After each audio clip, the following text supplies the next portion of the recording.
G'day. Here's a couple of examples of slices of correct Boulder Opal from central Queensland, rules in millimetres. Material's been wetted to help bring out the colours and patterns in the stone. I'll just go in a bit closer. Okay, I've gone in a little bit closer. It's got a nice band of colour through here, through the centre area.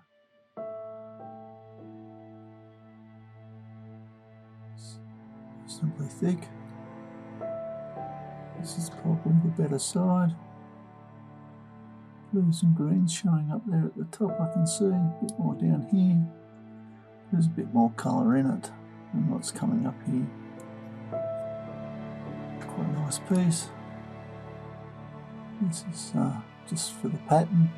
Can't see much colour in that. Similar to this piece, I've just thrown it in. Still nice pattern, nice colours. Anyway, hope